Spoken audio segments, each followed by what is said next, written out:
एक जंगल में एक तालाब था। उस तालाब में बहुत से जीव रहते थे। वही तालाब के पास एक वृद्ध बगुला भी रहता था, जो कि बहुत बूढ़ा होने के कारण मछलियों का शिकार करने में असमर्थ हो गया था और अक्सर उसे भूखा ही रहना पड़ता था। एक दिन जब बगुला तालाब के किनारे बैठा था, तब उसे एक तरकीब सूझी और बगुले ने जोर जोर से रोना शुरू कर दिया।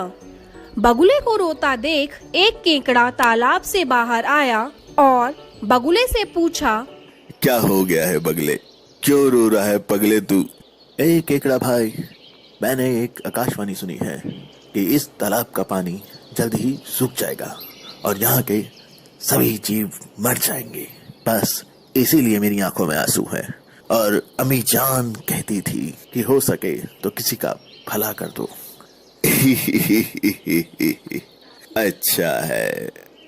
केकड़े ने यह बात तालाब में जाकर सभी को बताई और सभी जीव इकट्ठा होकर मदद लेने बगुला के पास आए और बगुला से बोले, अला बगला भाई, क्या आप हमें सुरक्षित स्थान तक पहुंचा सकते हैं? हाँ दोस्तों, यहाँ थोड़ी दूरी पर ही एक विशाल तालाब है। मैं तुम सब लोगों को कुछ ही दिनों में वहाँ पहुँचा दूंगा। सभी जीव मान गए। बगुला एक एक करके मछलियों को ले जाता और उन्हें एक चट्टान पर ले जा करके खा जाता। अब बगुला बहुत खुश था, क्योंकि उसे बिना किसी मेहनत के उसका भोजन मिल रहा था। यह सब कुछ दिन चलता रहा। फिर एक दिन केकड़े की जाने की बारी आई। केकड़ा बगुले की पीठ पर बैठ गया और बगुला भी उड़ चला। कुछ दूरी पर केकड़े ने बगुले से पूछा, क्यों बगुले, खुश तो है ना मछलियाँ वहाँ? तू ले जा रहा है मुझे जहाँ। बगुला सोचने लगा कि अब इसे सब सच बता ही देता हूँ, क्योंकि इसे भी अब मैं खाने ही वाला हूँ। नहीं बच्चे, मैंने तो झूठ कहा था। ऐसा तो कोई तालाब है ही नहीं। और हाँ, जो मछलियाँ मैं ले गया था वो सारी मछलियाँ मेरे पेट में खुश हैं और अब तू भी वहीं जाने वाला है।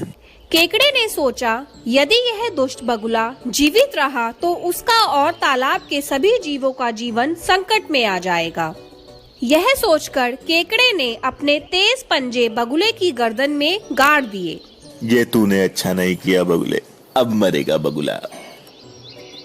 बगुला धरती पर जा गिरा और मर गया।